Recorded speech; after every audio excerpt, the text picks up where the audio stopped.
bienvenue, nouveau numéro de Défense sur i24 News. Cette semaine, on vous propose de revenir sur l'histoire de Mordechai Vanunu, l'homme qui a révélé au monde le programme nucléaire israélien avant son enlèvement par les services secrets du Mossad. Le lanceur d'alerte a été autorisé à s'exprimer cette semaine dans les médias israéliens.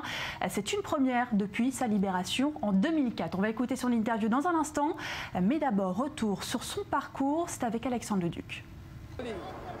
Héros pour les uns, traître pour les autres, le cas Mordechai Vanunu ne laisse personne indifférent en Israël. Né au Maroc en 1954, la famille de Mordechai Vanunu, famille religieuse composée de 13 âmes, émigre en Israël en 1962.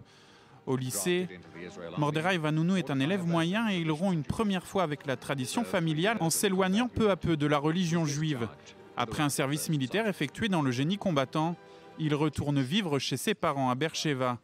En 1976, il répond à une offre d'emploi publiée par la centrale de Dimona. Après une enquête de sécurité poussée et la signature d'un document le tenant au secret, il est engagé en tant qu'opérateur, puis après une nouvelle formation, devient technicien. En parallèle, Mordechai Vanunu entame des études de philosophie et de géographie à l'université Ben Gurion de Beersheva et se rapproche des étudiants arabes du Parti communiste israélien. Durant la première guerre du Liban, il est fiché comme militant d'extrême gauche sans jamais cacher ses opinions politiques, ce qui lui vaut une convocation de ses supérieurs à la centrale de Dimona. Prévoyant de le licencier, Vanunu prend les devants et démissionne en 1985 après 8 ans de travail. Avant de quitter la centrale durant son dernier jour, Mordechai Vanunu introduit clandestinement un appareil photo et prend une soixantaine de clichés afin de révéler ce qu'il considère un danger pour Israël et le monde, l'existence du programme nucléaire de l'État hébreu. L'ancien technicien de Dimona décide alors de quitter Israël et de découvrir le monde et notamment la Thaïlande, le Népal et l'Australie où il se convertit en 1986 au christianisme. Durant son périple, Mordechai Vanunu n'hésite pas à raconter son passé de technicien à la centrale nucléaire de Dimona. Mais Mordechai Vanunu en veut plus et souhaite que son histoire, que l'histoire du programme nucléaire israélien soit révélée à la face du monde. Pour ce faire, il cherche, moyennant finance, à faire publier ses clichés. À Londres, il est en contact avancé avec un journaliste du Sunday Times qui le met en garde contre ces révélations et les dangers qu'il encourt. Mais Vanunu fait fi de ces mises en garde et est charmé par une certaine Cindy, avec laquelle il s'envole le 30 septembre pour Rome. Il y est alors kidnappé par les services secrets israéliens qui n'annoncent son arrestation que le 9 novembre, soit un mois après la publication de ces clichés dans le Sunday Times. Mordechai Vanunu est entré dans l'histoire. Jugé en 1988, il est condamné à 18 ans de prison. Le 21 avril 2004, après 6413 jours de détention, Mordechai Vanunu recouvre la liberté.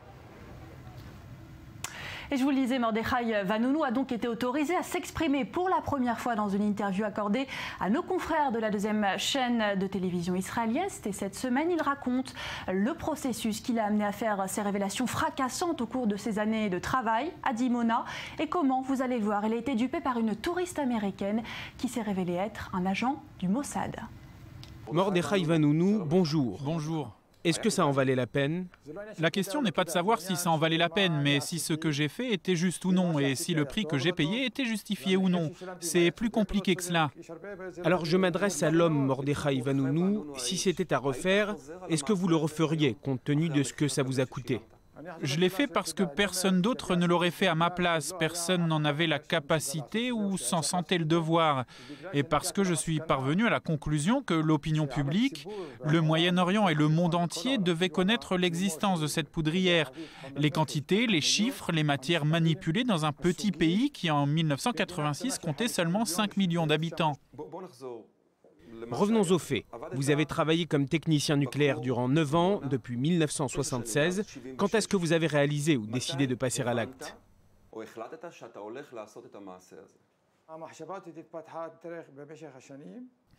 C'est une pensée qui a mûri en moi durant des années. Plus je travaillais, plus j'avançais dans ma fonction, plus je prenais conscience de ce qu'ils étaient en train de construire et la signification de ce que je faisais.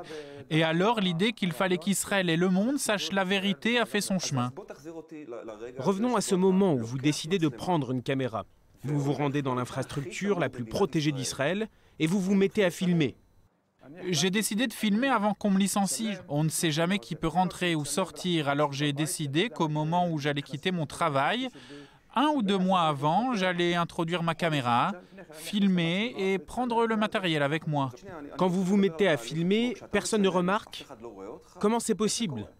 Dans ce genre de travail, on fait les 3-8 et pendant la nuit, il y a moins de monde, il y a également une pause pour dîner. Alors, pendant que les gens mangent, un homme reste seul pour faire la garde et pendant ce laps de temps, c'était possible de filmer. Après avoir filmé, vous quittez votre travail, vous vous rendez en Thaïlande, puis en Australie. Puis vous commencez à faire avancer les choses en voyageant à Londres pour rencontrer un journaliste du Sunday Times. Vous ne vous dites pas à ce moment-là que le Mossad commence à vous chercher? Bien sûr que je me suis dit qu'à partir du moment où j'ouvrais ma bouche, le Mossad serait à mes trousses. Et alors une course s'est engagée, l'un de nous deux devait arriver premier. Soit ils arriveraient à m'attraper, soit j'arriverais à publier la vérité. Et pendant tout ce temps-là, où se trouvent les preuves? À Sydney, en Australie.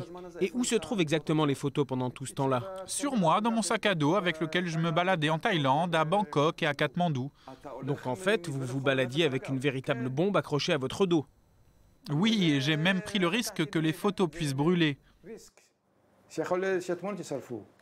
Je voudrais qu'on revienne ensemble sur ce moment où vous vous rendez dans un bar à Londres et vous rencontrez alors une femme qui se présente comme une esthéticienne américaine, une jeune femme blonde qui se prénomme Cindy. Ce n'était pas dans un bar, c'était dans la rue. Je traversais la voie, elle aussi traversait dans le sens inverse et on s'est mis à parler. Elle était en voyage, moi aussi. C'est vous qui avez engagé la conversation?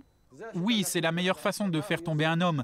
Vous le laissez prendre l'initiative. Si c'était elle qui avait engagé la conversation, alors j'aurais été suspicieux. Mais c'est moi qui ai pris l'initiative, c'est moi qui lui ai parlé. Mais je ne comprends pas. Vous êtes dans la rue, vous voyez une jeune fille blonde et vous allez lui parler? De toutes les filles au monde, il a fallu que vous choisissiez celle du Mossad? Il y en avait plein du Mossad. Ah bon, il se peut qu'il y en ait d'autres sur place? Évidemment, à chaque coin de rue. C'était une véritable romance? Oui, une romance, mais sans rien, il ne s'est rien passé. Mais vous êtes tombé amoureux d'elle? Oui, je ne suis pas tombé amoureux d'elle, je me suis juste dit que c'était une relation qui pouvait aboutir à quelque chose. Et quand est-ce que vous avez réalisé que vous vous étiez fait piéger, que c'était une agente du Mossad, qu'il vous avait attrapé? Seulement au moment où le Mossad m'est tombé dessus dans mon appartement à Rome, en Italie. À ce moment-là, j'ai commencé à comprendre, et encore... J'ai pensé que c'était elle aussi une victime. 3 jours plus tard, quand j'étais sur le bateau qui m'a amené en Israël, je suis arrivé à la conclusion qu'elle faisait partie du plan. À vrai dire, je lui ai dit dès que je l'ai rencontrée que c'était une agente du Mossad. Et puis j'ai abandonné l'idée. Et vous avez tout de même continué de lui parler? Je lui ai dit « Peut-être que tu es un agent du Mossad ». Et comment a-t-elle réagi? Elle m'a dit qu'elle m'emmènerait à Philadelphie, qu'elle me mettrait en contact avec son avocat. Je lui ai raconté mon histoire. Elle m'a dit qu'elle m'aiderait à me défendre aux États-Unis. J'y ai cru. Mais vous êtes parti à Rome avec Cindy. Comment est-ce qu'elle vous a dit ça? Mordechai, viens, on part à Rome, 2 jours seulement après vous avoir rencontré? Elle m'a dit « Ma sœur est à Rome, alors allons-y ». Alors j'ai dit au Sunday Times « Publiez les preuves ». Et eux me répondaient « Oui, la semaine prochaine ». Alors j'ai pensé, je vais voyager 2 jours en Italie, parce que je sentais que le Mossad était après moi à Londres. Alors je me suis dit que j'allais aller ailleurs. Vous vous réveillez à Rome et que vous disent les agents du Mossad? Je leur demande qui ils sont et où ils m'emmènent. Ils refusent de me répondre, rien à faire.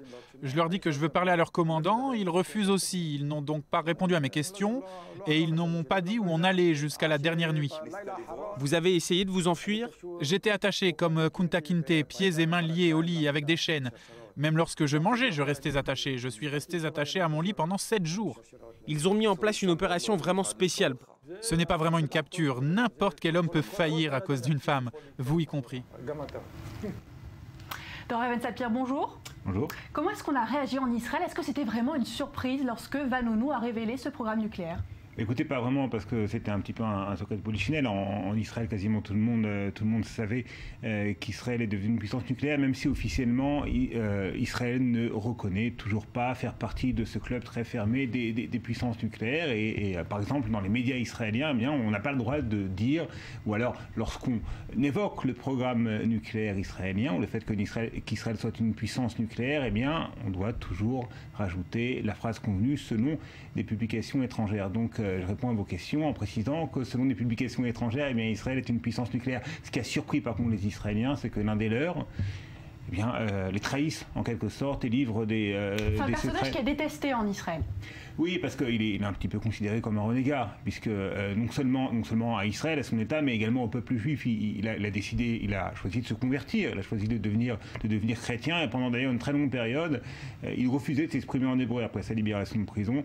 Là, il a un petit peu brisé cette règle en répondant aux questions de nos confrères de la deuxième chaîne de télévision israélienne en hébreu, mais c'est très rare. Donc il se considère comme ne faisant plus partie non seulement de l'État d'Israël, mais également du peuple juif, et ça, bien évidemment, beaucoup d'Israéliens ont beaucoup de mal à le lui pardonner. Ouais, il voudrait d'ailleurs quitter le pays. Revenons sur cette politique d'ambiguïté nucléaire. Elle est problématique quand on sait que le cheval de bataille de Benyamin Netanyahou, c'était le nucléaire iranien notamment.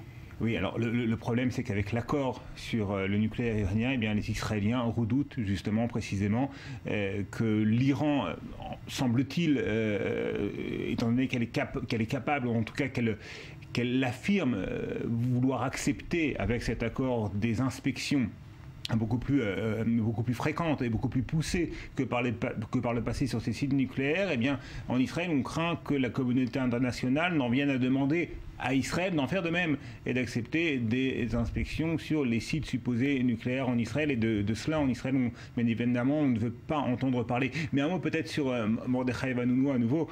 Vous savez, l'arme nucléaire, ça sert à ne pas s'en servir en quelque sorte. Hein. Le principal effet de l'arme nucléaire, voilà, c'est la dissuasion.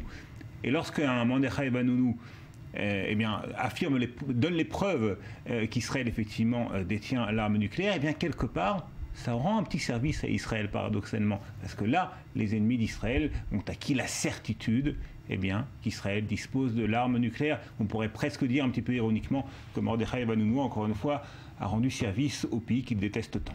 Merci beaucoup, Dora Ben Sapir, pour ce décryptage. La suite de Défense. Alors que la guerre aujourd'hui se joue également sur la toile, les écoles militaires adaptent leur programme. En France, par exemple, SACIR inaugure une nouvelle formation, le master spécialisé de la conduite des opérations et de la gestion de crise en cyberdéfense. Reportage. Une rentrée des classes qui rime avec innovation. Ce 31 août, les écoles de Saint-Cyr-Couët-Quidan ont procédé à l'inauguration d'une nouvelle formation. Le master spécialisé de la conduite des opérations et de la gestion des crises en cyberdéfense, concrétisation des mesures annoncées par le ministre en février 2014 dans le pacte défense cyber. L'enjeu pour les écoles est double. Le premier, c'est de promouvoir la formation continue des personnels du ministère de la Défense et de faire en sorte d'avoir des officiers qui, tout au long de leur carrière, reviennent aux écoles de Couët-Quidan. Le deuxième enjeu, c'est d'ouvrir les écoles de Couët-Quidan à des formations incluant des officiers des 3 armées. Ainsi, ces officiers de niveau Bac+5 sont inscrits à cette première session. D'une durée de 11 mois, cette formation a été construite par les écoles de Couët-Quidan qui portent le dossier et par l'école des transmissions qui apporte son savoir-faire. Les futurs diplômés ont vocation à être opérationnels dès la sortie de leur formation dans un emploi directement lié à la cyberdéfense. Pour l'année prochaine, la formation devrait accueillir des officiers étrangers ainsi que des cadres civils.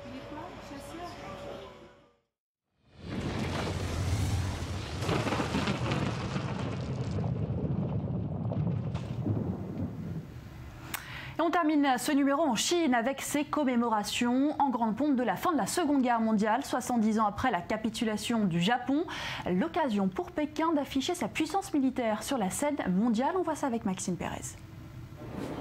La Chine voulait un événement à la hauteur de sa grandeur pour marquer la grande victoire sur le Japon en septembre 1945, il y a 70 ans. Pour afficher sa puissance au monde, Pékin avait choisi la célèbre place Tiananmen. 12 000 soldats, 500 véhicules militaires et 200 avions de son armée de l'air. Aujourd'hui, la Chine considère qu'elle n'a d'égal que les États-Unis. Pour la première fois, les autorités chinoises ont exposé au public leur nouveau missile balistique 21D, que la presse d'État a baptisé tueur de porte-avions. Chargés sur des gros camions porteurs à 12 roues, ces immenses fusées répondent au nom de Dongfeng, vent d'Est. Ils sont la hantise de l'état-major américain. Leur vitesse, 3500 km/h, les rend quasi invulnérables aux défenses antiaériennes. Quant à leur portée, elle est estimée par les Occidentaux entre 900 et 1000 km. Pourtant, la propagande officielle le martèle depuis des semaines. Ce défilé ne vise aucun pays et rend hommage à la paix retrouvée avec le Japon.